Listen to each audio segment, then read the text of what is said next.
Pensions پر ڈاکہ کیوں ڈالا جا رہا ہے؟ اس ملک کے بڑوں کی منتیں کر رہی ہے. آپ کی کوتاہیاں، آپ کی غلطیاں سامنے آئے گی تو اس کو چھپانے کے لیے آپ کچھ نہ کچھ ہاتھ ماریں گے. جینون جو اوریجنل ہے پاک سٹی وہ پڑھا دیں گے. کیا سویلین ادارے نہیں تھے؟ ایگریکلچر ڈپارٹمنٹ ہے، فشری ڈپارٹمنٹ ہے. اگر خوشنودی حاصل کرنی ہے تو پھر آپ جو مرضی کرتے رہے. Doctor, engineer, I T professional, technical expert.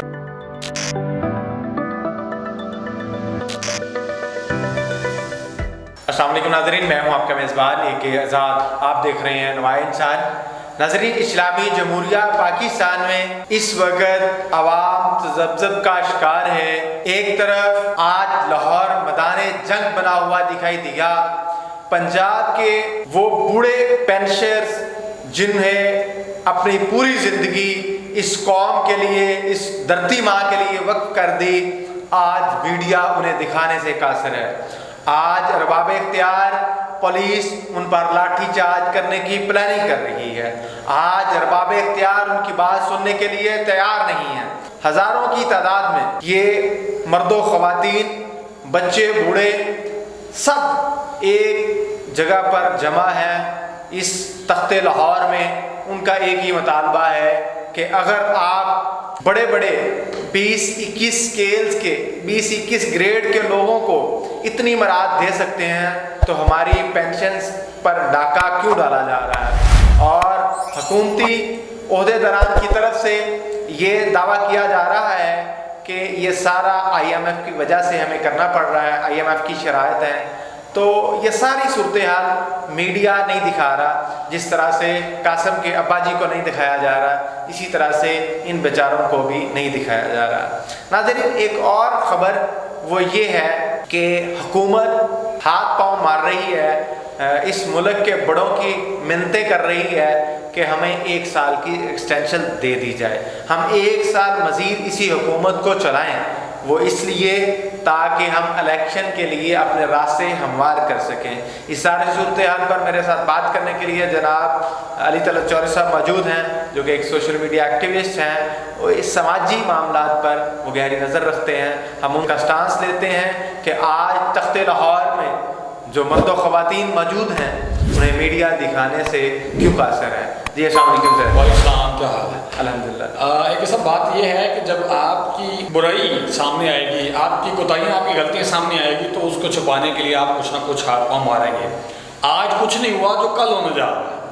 کل PTU جو پنجاب ٹیچرز یونین ہے وہ پوری کی پوری اکٹھی ہو رہی ہے، خاص طور پہ بہاڑی سے آدھی آ چکی تھی. ہاں جی، آج آدھی آ چکی تھی. کل خاص طور پہ ضلع بہاڑی اور جنوبی پنجاب کے جو یہ پٹی ہے مشرق والی، پہلے PTU سے جان نہیں چھوڑ رہی، اب PTU سے ان کا شکنجہ ٹائٹ ہو جائے گا. سر ویسے کسی زمانے میں نا ٹیچرز دھمکی دیا کرتے تھے کہ ہماری تنخواہیں ٹائم پہ دیں ورنہ ہم سچی والی پاک سٹی پڑھا دیں گے. جینون جو اوریجنل ہے پاک سٹی وہ پڑھا دیں گے. تو اب کچھ معاملات اس طرح کے ہیں، 5 سال کے لیے چیئرمین سینٹ آتا ہے تو اس کو اربوں روپے کی مراد دی جا رہی ہیں. اور چیئرمین سینٹ کرتا کیا ہے کہ سیاستدانوں کی جتنی بھی نااہلیاں ہوتی ہیں، جتنے بھی غلطیاں کوتاہیاں ہوتی ہیں اور ان کے جتنے بھی بل ہوتے ہیں وہ صرف وہ ان پہ سائن کرتا ہے اور آرام سے خواب غفلت کے اندر وہ پڑا رہتا ہے. اور دوسری بات کی آپ نے گورنمنٹ کی تو وہ منت کرنے کے لیے مولانا فضل الرحمان صاحب کو انہوں نے آگے کیا ہوا ہے اور انہوں نے 44 لاکھ ایکڑ زمین بھی تحفے میں پیش کر دی ہے. وہ تو پاک آرمی نے ایک اسپیشل ڈیسیجن لیا ہے اس قوم کی خدمت کے لیے. وہ پاک آرمی سر دیکھیں میری بات سنیں، پاک آرمی کو زمین دینے کا مسئلہ کوئی نہیں ہے. مسئلہ یہ ہے کہ کیا زمین میرٹ پہ دی گئی؟ کیا سویلین ادارے نہیں تھے؟ ایگریکلچر ڈپارٹمنٹ ہے، فشری ڈپارٹمنٹ ہے، اس کے علاوہ اور بہت سارے ڈپارٹمنٹ ہیں. ایگریکلچر کی یونیورسٹی ہیں جن کے پاس ریسرچ اینڈ ڈیولپمنٹ ڈپارٹمنٹ ہے. آرمی کے پاس کون سا ریسرچ اینڈ ڈیولپمنٹ ڈپارٹمنٹ ہے؟ ہاں نو ڈاؤٹ ان کے پاس افرادی قوت ہے، ان کے پاس انویسٹمنٹ ہے. اچھا سر، اب اس سے پھر ہوگا کیا؟ اس سے عدم توازن پیدا ہوگا سوسائٹی کے اندر. اب آپ دیکھیں کہ 44 لاکھ ایکڑ زمین جو ہے ان کے حوالے کر دی ہے. پاکستان کے اندر کئی لاکھ خاندان بے روزگار ہیں، نوجوان ہیں، ایگریکلچرسٹ ہیں. ان کو اگر یہ زمین دے دی جاتی ہے، سر دیکھیں 100 ایکڑ اگر فی بچے کو دیا جاتا تو 4.5 لاکھ لوگوں کو، 4.5 لاکھ جو نوجوان ہیں وہ بے روزگاری سے ہٹ جاتے، بے روزگار ہوتا اور وہ ڈفرینٹ قسم کی ریسرچ کرتے. اب اس سے سارا فائدہ کیا ہوگا؟ جو فوجی فرٹیلائزر ہے اس کمپنی کو فائدہ ہوگا، فوجی سیمنٹ کو فائدہ ہوگا، فوجی انشورنس کو فائدہ ہوگا، फौजी बैंकों को फ़ायदा होगा। नो डाउट कि अगर इससे बहुत ज़्यादा अफरादी कुव्वत है यार, ये कल को कामयाब भी हो भी जाते हैं तो इससे आम आवाम को क्या फ़ायदा होगा, ठीक है। अगर इसकी बजाय जो बेरोज़गार लोग हैं उनको दिया जाता तो उससे ज़्यादा फ़ायदा होता है। जो बेरोज़गार लोग हैं उनको रोज़गार मिलता, और बकौल कुछ नाक़दीन के कि जिन नौजवानों का दिमाग इमरान खान ने ख़राब किया हुआ है, कम से कम उन नौजवानों का दिमाग भी ठीक हो जाता। जब उनको अगर 10-10 एकड़ भी बंदे को दी जाए तो वो 4.5 लाख लोग से ज़्यादा बढ़ते हैं, और 100 दी जाए तो 4.5 लाख लोग ही बढ़ते हैं, 44-45 हज़ार ख़ानदान जो है वो बनते हैं। अब आप उसमें देखें कि कितने ज़्यादा लोगों को रोज़गार मिले। इस तरह तो एक कलेक्टिव सिस्टम में सिर्फ एक ही ख़ानदान के पास, ये एक ही डिपार्टमेंट के पास चला जाएगा।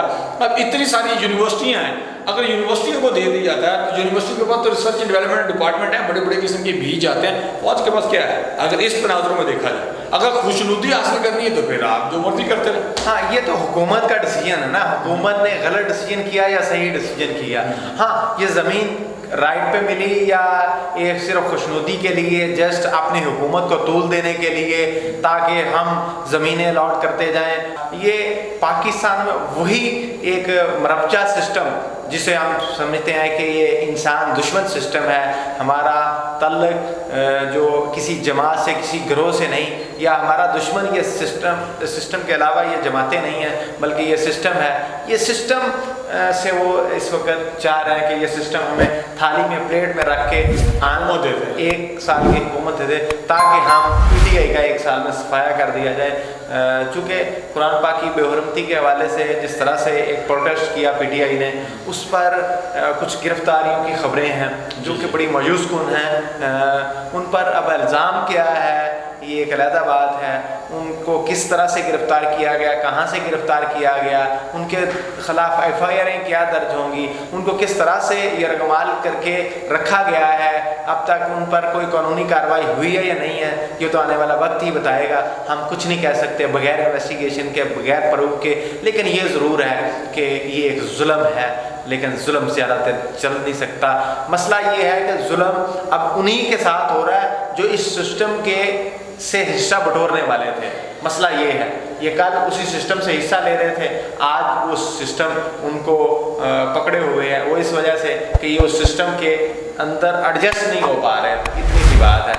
तो आप मुझे ये बताइएगा कि ये जो गिरफ्तारियां हैं इनके बारे में मामला टैकल होंगे या कि ये गिरफ्तारियाँ इसी तरह से चलती रहेंगी? नौजवान पाकिस्तान में किस तरह से अपने आप को स्टेबल कर सकता है, किस तरह से इस मुल्क की, इस धरती माँ की सब्ज़ वाली परचम की खिदमत कर सकता है? सर, एक तो जब से ये PDM की हुकूमत आई है उस वक्त से लेके अब तक पिछले जितने 10 साल के अंदर, एक डेकेड के अंदर नौजवान मुल्क से बाहर गया है ना, और तो पिछले 10 साल के अंदर जितना नौजवान बाहर गया उसमें 50-50% थे। 50% पढ़े लिखे थे और 50% टेक्निकल यानी कि मजदूर लेबर तबका जो सेंट्रल अरब के अंदर जाता है। लेकिन इस 1 साल के अंदर उस 10 साल से ज़्यादा लोग गए हैं, और फिर ज़्यादा लोगों में doctor, engineer, IT professional, technical expert लोग जो हैं वो गए।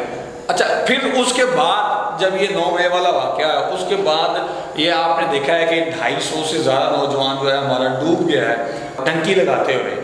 अब आप ये देखें कि इसके अलावा भी कितने सारे नौजवान जो हैं वो 1 महीने के अंदर मुल्क से बाहर चले गए हैं, क्योंकि यहाँ की जो पॉलिसियाँ हैं वो अदम तवाज़ुन का है, तवाज़ुन कहीं पे भी नज़र नहीं आ रहा। तो अगले कुछ सालों तक या अगले कुछ महीनों तक और ज़्यादा नौजवान बाहर जाएंगे, क्योंकि उनको ना तो माशी इस्तेकाम नज़र आ रहा है और सियासी बिगाड़ है। माशी इस्तेकाम नज़र नहीं आता। नाज़रीन, फैसला आपने करना है, आवाम ने करना है कि इस धरती माँ का हकीकी किरदार कौन अदा कर रहा है, ये सिस्टम किस तरह से इंसानों के जानो माल का दिफा कर रहा है, तहफ़्फ़ुज़ कर रहा है, या कि इंसानों के जानो माल पे डाका जनी कर रहा है। यहाँ इस सिस्टम के रखवाला होने के दावेदार क्या वाक़अतन इस परचम की नमूस को पमाल होने से बचा रहे हैं या कि इसकी नमूस को पमाल कर रहे हैं? फैसला आपने करना है, आवाम ने करना है। मुझे अपने मेज़बान के आज़ाद को इजाज़त दीजिए। देखते रहिए नवाइंसान, अल्लाह ने के बाद।